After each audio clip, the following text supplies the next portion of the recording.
Nadie vio a Emilio entrar al bosque aquella noche, pero todos vimos cuando regresó. Salió de entre los pinos al amanecer, cubierto de lodo seco, con la mirada vacía y una mano aferrada a la de una chica que no parpadeaba. El silencio cayó sobre San Isidro del Monte como una condena antigua, de esas que el pueblo reconoce aunque nadie se atreva a nombrar. La muchacha caminaba descalza sobre las piedras, sin inmutarse. Su rostro era pálido, demasiado liso, como si nunca hubiera conocido el sol. Cuando levantó la cabeza, algunos juraron que no tenía ojos, solo dos cavidades oscuras que parecían absorber la luz. Nadie gritó, nadie se movió en San Isidro. El miedo se respeta guardando silencio. Emilio no habló. Pasó frente a la tienda, frente a la capilla, frente al cementerio viejo donde las cruces se inclinan como hombres cansados. El perro del sacristán aulló hasta que la voz se le rompió en la garganta. Fue entonces cuando supimos que algo había vuelto con él desde el bosque. Dicen que el monte no devuelve lo que se lleva. Dicen que, cuando lo hace, es porque necesita que alguien más pague la deuda. Aquella mañana, mientras Emilio desaparecía en la casa de su madre con la chica sin ojos, entendimos que San Isidro estaba a punto de recordar por qué siempre cerrábamos las puertas antes de que anocheciera. Y lo peor no fue verla.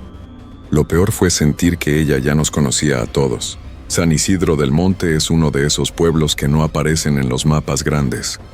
Está rodeado por cerros cubiertos de pinos retorcidos y un bosque tan antiguo que nadie recuerda cuándo empezó a crecer. Aquí, las campanas suenan solas cuando alguien va a morir, y las sombras parecen quedarse quietas observando a quien pasa. Desde niños nos enseñan una regla sencilla: no entrar al bosque después del atardecer. No preguntes por qué. No intentes demostrar valentía, el monte escucha y el monte cobra. Emilio lo sabía, todos lo sabíamos. Por eso, cuando desapareció durante 3 días, nadie organizó una búsqueda. Se rezaron rosarios, se encendieron veladoras y se dejó comida en el umbral de su casa, como se hace cuando alguien ya no pertenece del todo a este lado. Yo crecí con Emilio. Fuimos juntos a la escuela rural, jugamos fútbol en el campo seco, y de adolescentes, bebimos escondidos detrás del panteón. No era valiente ni imprudente, era un hombre tranquilo, de esos que respetan las historias de los viejos. Por eso cuando volvió del bosque, algo no encajaba. La chica que lo acompañaba no hablaba, no comía, no dormía, y aunque nadie se atrevía a mirarla directamente, todos sabíamos lo mismo. Donde deberían estar sus ojos, solo había oscuridad. Esta es la historia de lo que ocurrió después, de cómo el monte reclamó lo que era suyo, y de por qué desde entonces, San Isidro del Monte ya no duerme en paz. Si alguna vez escuchaste historias de pueblos que esconden horrores antiguos, quédate, suscríbete, porque lo que regresó del bosque no vino solo, y todavía nos está mirando. En San Isidro del Monte nadie necesita preguntar cuándo algo anda mal. El aire se vuelve más pesado, los pájaros callan antes de tiempo y los perros se esconden bajo las casas. La madrugada en que Emilio regresó del bosque, el pueblo despertó sin gallos. Fue un silencio espeso, antiguo, como si la tierra misma contuviera el aliento. Yo estaba despierto, sentado junto a la ventana, porque desde hacía 3 noches algo caminaba alrededor de mi casa, y esa madrugada supe que ya no estaba solo. Emilio apareció entre los pinos cuando el cielo todavía era gris. Caminaba despacio, con los hombros caídos, arrastrando los pies descalzos. Su ropa estaba rota, cubierta de barro seco y manchas oscuras que no quise identificar. Lo reconocí por su forma de andar, pero algo en él estaba torcido, como si el bosque le hubiera cambiado el peso del cuerpo. No miraba a los lados, no miraba al frente. Solo avanzaba como siguiendo una cuerda invisible. Entonces la vi.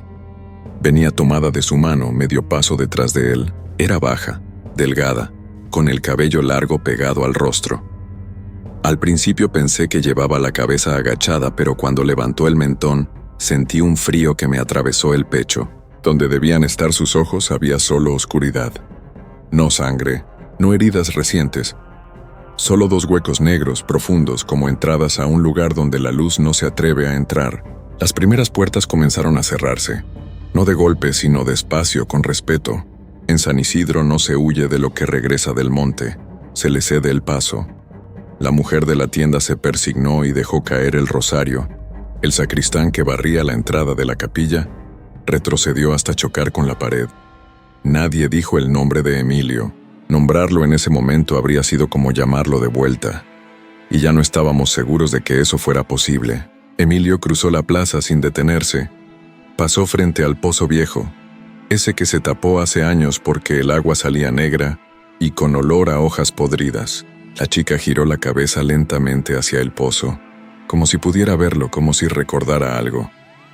Sentí que me observaba a mí, aunque sabía que no podía.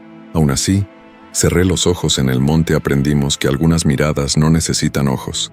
Cuando llegaron a la casa de su madre, nadie los siguió. La señora Luz estaba de pie en la puerta, con una vela negra encendida. No lloró al verlo, no lo abrazó, solo lo miró con la certeza de quien reconoce una deuda antigua. Emilio entró sin decir palabra y la chica lo siguió. Antes de cerrar la puerta, ella se detuvo y giró el rostro hacia la calle. Sonrió. Fue una sonrisa pequeña, casi tímida, pero suficiente para que varios cayeran de rodillas. Esa mañana nadie trabajó. Los niños no fueron a la escuela. El padre Anselmo tocó la campana 3 veces, pero no para misa. Era la señal vieja, la que se usa cuando algo cruza el límite entre este mundo y el otro. Desde mi casa escuché un murmullo bajo, como rezos mezclados con sollozos. El monte allá arriba parecía más oscuro que de costumbre, como si se hubiera acercado un poco más al pueblo. Al mediodía, Emilio salió solo al patio. Lo vi desde lejos. Tenía los ojos enrojecidos, hundidos, como si no hubiera dormido en semanas. Intenté llamarlo, pero mi voz no salió. Él levantó la cabeza, buscándome, y por un segundo creí que no podía verme. Luego habló, en un susurro que no parecía suyo. No me dejó volver solo, dijo. No explicó quién, no hizo falta. Esa noche, los animales comenzaron a comportarse de forma extraña. Las gallinas se amontonaron en las esquinas del gallinero. Las vacas se negaron a entrar al corral. Los perros aullaron hasta quedarse sin voz. Cerca de la medianoche escuché pasos descalzos afuera de mi casa. Lentamente, arrastrándose. El olor a tierra húmeda se coló por las rendijas de la puerta. Supe, con una certeza terrible, que la chica sin ojos estaba aprendiendo el camino. No abrí, no recé. Me quedé inmóvil, escuchando cómo los pasos se detenían frente a mi puerta. Sentí una presencia quieta, paciente. Luego, una voz suave, demasiado cercana, susurró mi nombre. En ese instante entendí algo que me heló la sangre. El bosque no solo había devuelto a Emilio, había enviado a alguien para asegurarse de que la deuda, esta vez, se cobrara completa. Al segundo día, el pueblo ya sabía algo que nadie se atrevía a decir en voz alta. La chica no era una visita.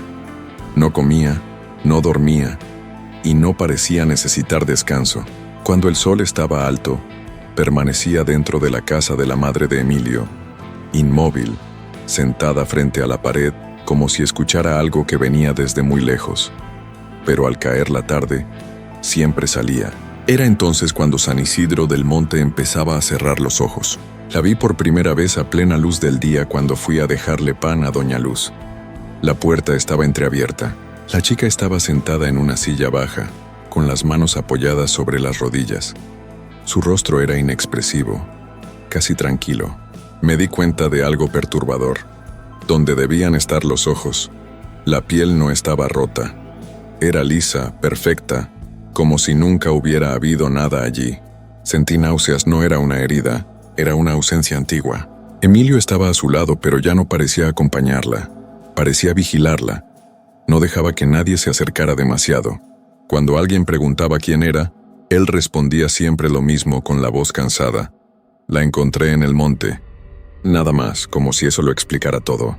Los niños fueron los primeros en sentirlo. Dejaron de jugar en la calle. Decían que la chica los llamaba por la noche, aunque nadie la oía hablar. Decían que sentían su presencia detrás de ellos, muy cerca, respirándoles en la nuca. Una niña juró que la chica se había inclinado frente a su cama y que, aunque no tenía ojos, sabía exactamente dónde estaba ella. Los animales la reconocían. Cuando la chica pasaba, Los perros se escondían con el rabo entre las patas, las gallinas dejaban de poner huevos. Una mula se lanzó sola al barranco la tarde en que ella se detuvo a mirarla durante demasiado tiempo. El padre Anselmo dijo que no era posesión. Dijo que aquello era peor. Eso no está habitado, murmuró. Eso es lo que quedó. Esa noche, Emilio vino a buscarme. Tocó la puerta sin fuerza como si temiera despertar a algo. Estaba sudando, temblando. Me confesó que desde que regresó del bosque ya no dormía. Cada vez que cerraba los ojos, veía árboles crecer dentro de su pecho. Raíces enroscándosele en las costillas. Dijo que la chica se sentaba junto a su cama y lo observaba. Aunque no tenga ojos, susurró. Me ve por dentro. Le pregunté qué le había dado el monte a cambio de dejarlo ir. Emilio se quedó en silencio mucho tiempo.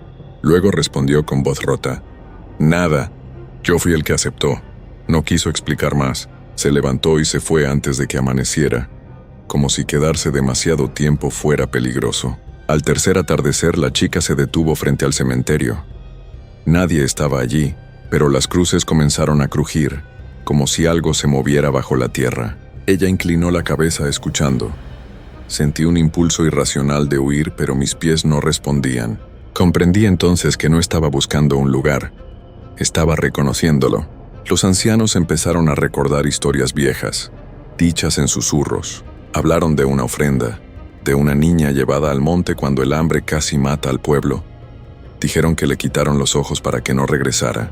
Dijeron que el bosque aceptó, pero nunca perdonó. Mientras escuchaba, supe que la chica no había vuelto para asustarnos. Había vuelto para terminar algo. Esa noche, al cerrar mi puerta, noté marcas nuevas en la madera como si uñas sucias hubieran intentado entrar. Desde afuera, muy cerca, escuché un murmullo bajo, casi cariñoso. No dijo mi nombre, esta vez dijo otro, el de alguien que aún no sabía que ya había sido elegido. El bosque que rodea San Isidro del Monte no es como otros. No cruje con el viento ni se ilumina cuando amanece. Permanece quieto, observando, como un animal viejo que aprendió a esperar. Desde que la chica sin ojos apareció, los pinos parecían inclinarse un poco más hacia el pueblo, y el sendero principal comenzó a borrarse solo, cubriéndose de hojas frescas cada madrugada. Los ancianos se reunieron en la casa comunal al tercer día. Cerraron ventanas, apagaron luces y hablaron en voz baja, como si el monte pudiera oírlos incluso desde allí. Don Eusebio fue el primero en decirlo sin rodeos. Esto ya pasó. Nadie lo contradijo. Todos sabían que no hablaba de un recuerdo, sino de una deuda que nunca terminó de pagarse. Hace más de 50 años, San Isidro casi desapareció. La sequía mató los cultivos, el ganado enfermó y los niños comenzaron a morir de hambre. El bosque, dijeron entonces, estaba cerrado. No daba leña, no daba casa, no daba agua, hasta que alguien propuso lo impensable, entregar algo vivo para que el monte volviera a abrirse. Eligieron a una niña, no por maldad sino por miedo. Era hija de forasteros, decían, nadie la reclamaría. La llevaron al bosque una noche sin luna. Para que no regresara le quitaron los ojos. Creían que así el monte la aceptaría como parte de sí. El bosque, en efecto, volvió a dar frutos, pero desde entonces, nada en San Isidro volvió a crecer derecho. La niña nunca fue nombrada. Borrar su nombre fue parte del trato. Sin nombre no hay regreso, o eso pensaron. La chica sin ojos que ahora caminaba por el pueblo no buscaba venganza ruidosa. No gritaba, no atacaba, solo observaba como si estuviera recordando el camino que le fue negado. Emilio empezó a cambiar esa misma semana. Caminaba con cuidado, tropezando como si la luz le molestara. Se llevaba la mano a los ojos constantemente. Decía que el sol lo quemaba por dentro. Una tarde, mientras hablábamos, noté que sus pupilas ya no reaccionaban. El bosque estaba empezando a cobrar. Esa noche lo seguí. No debería haberlo hecho, pero el miedo a no saber era peor. Emilio caminó hasta el borde del monte, donde los pinos se cierran como una muralla. La chica ya estaba allí, esperándolo. No caminó hacia él. El bosque la empujó. Las ramas se apartaron suavemente para dejarla pasar. Me escondí detrás de un tronco. Los vi tomarse de las manos. Ella inclinó el rostro hacia el de Emilio, tan cerca que sus frentes casi se tocaron. No escuché palabras, pero Emilio comenzó a llorar, no con desesperación, sino con alivio. Comprendí que el monte no lo estaba castigando, lo estaba preparando. De pronto el suelo vibró. No fue un temblor, sino un latido. El bosque respiró hondo. Sentí raíces moverse bajo mis pies. La chica sonrió, y en esa sonrisa entendí algo terrible. Ella no necesitaba ojos para ver el final. Ya lo había vivido una vez. Cuando regresé al pueblo, las luces se apagaron una por una, aunque nadie las tocó. En el aire flotaba un olor a tierra recién abierta. Supe entonces que el bosque no había olvidado a la niña, y que esta vez no pensaba conformarse con una sola vida.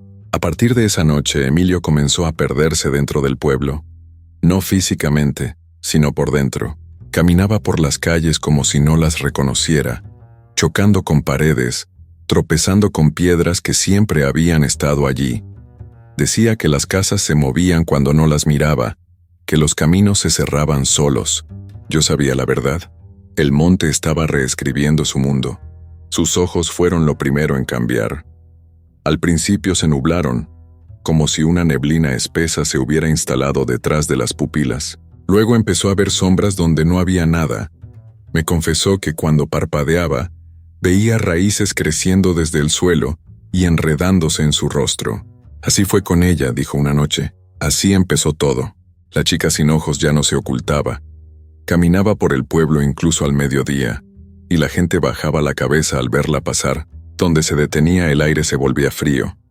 Frente a cada casa permanecía unos segundos, inmóvil, como contando. No llamaba a las puertas, no hacía falta. El bosque ya había marcado a quienes debían pagar. El padre Anselmo intentó bendecir el monte.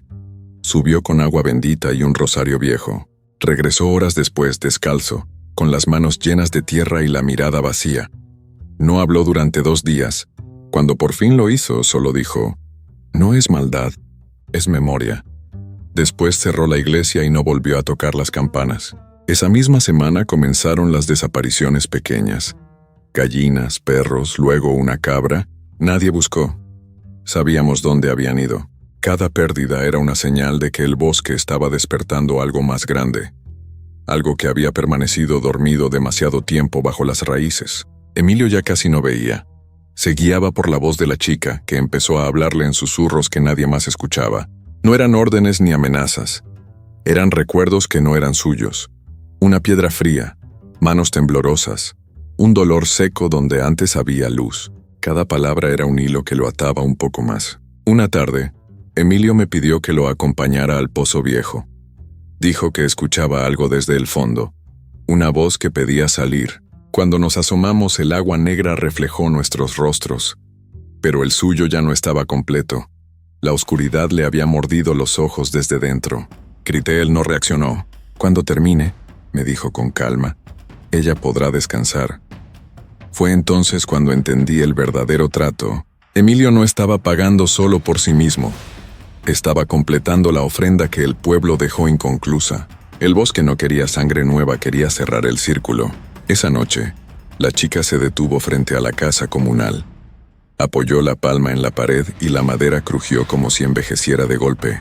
Todos sentimos el latido bajo el suelo. Las raíces se movían, impacientes.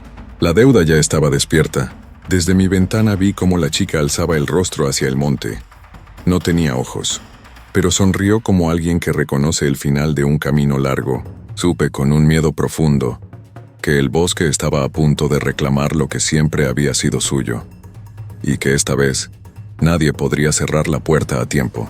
La noche del eclipse llegó sin avisar, aunque todos sabíamos que estaba cerca. El cielo se oscureció antes de tiempo y el aire se volvió espeso, difícil de respirar. En San Isidro del Monte, nadie encendió luces. No hizo falta decirlo. Cuando el bosque reclama, es mejor no llamar su atención con fuego humano. Emilio ya no podía ver. Caminaba con los brazos extendidos, tanteando las paredes, guiado solo por la voz de la chica sin ojos. Ella lo esperaba en la plaza, de pie junto al pozo viejo.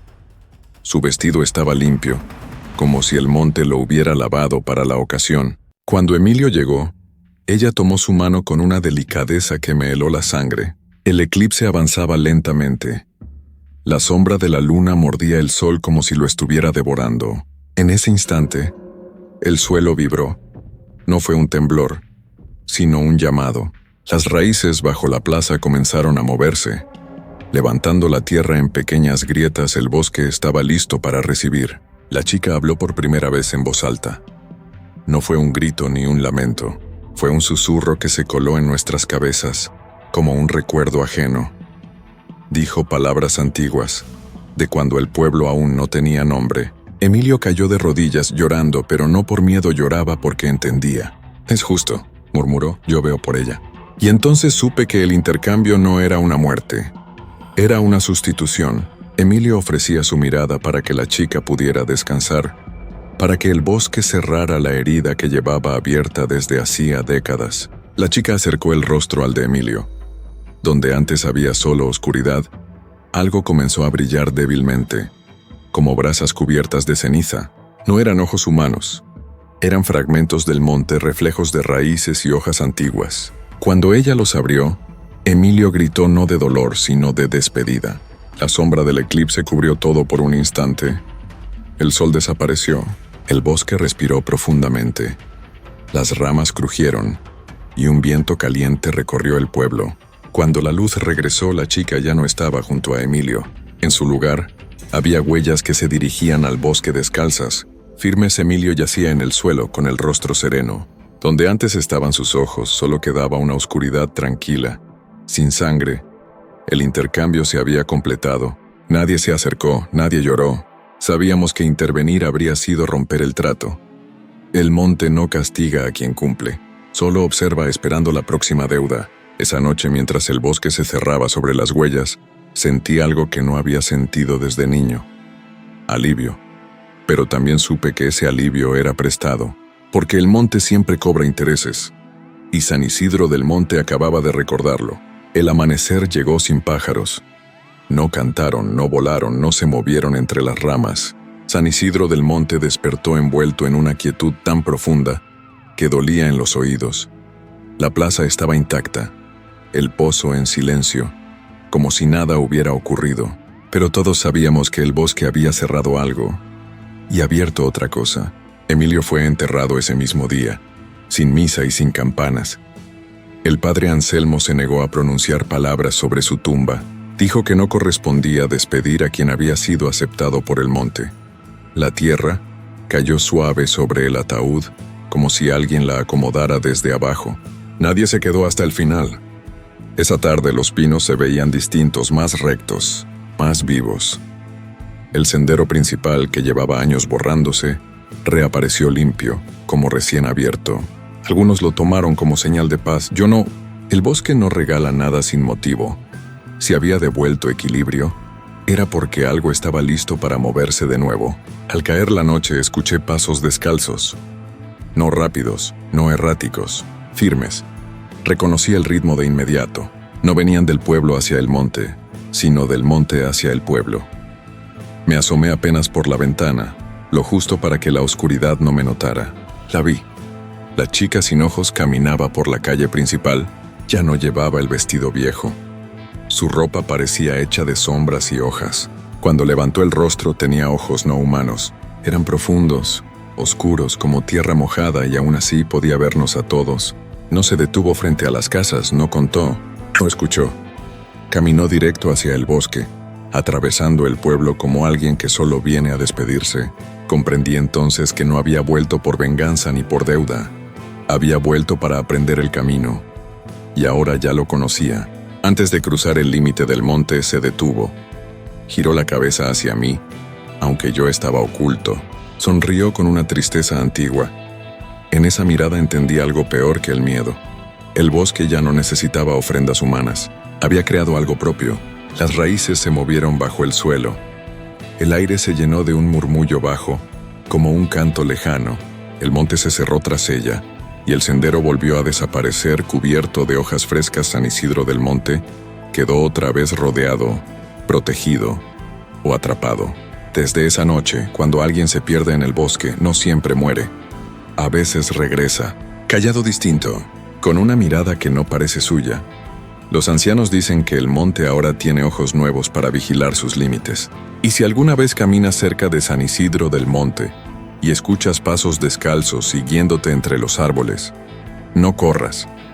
No mires atrás. Recuerda esto. El bosque ya aprendió a devolver lo que toma, y siempre envía algo para asegurarse de que nunca olvidemos. Desde entonces, en San Isidro del Monte aprendimos a vivir con los ojos bajos y los oídos atentos. Nadie vuelve a caminar cerca del bosque después del atardecer, y cuando el viento sopla desde los pinos, cerramos puertas y ventanas sin preguntar. No es miedo lo que sentimos, sino respeto. El mismo respeto que se le tiene a algo que no puede ser vencido, solo comprendido demasiado tarde. El monte ya no exige ofrendas como antes. Ahora observa. A veces devuelve a quienes se lleva, cambiados, silenciosos, con una mirada que no pertenece del todo a este mundo. Los ancianos dicen que Emilio no murió en vano, que su sacrificio cerró una herida antigua. Yo no estoy tan seguro. Las heridas que se cierran con oscuridad siempre dejan algo atrapado adentro. Si alguna noche escuchas pasos descalzos acercándose desde el bosque, no intentes ver quién viene. Recuerda San Isidro del Monte. Recuerda a la chica sin ojos que aprendió a mirar, porque hay lugares que nunca olvidan lo que les fue entregado, y que siempre encuentran la forma de volver a mirar a través de nosotros.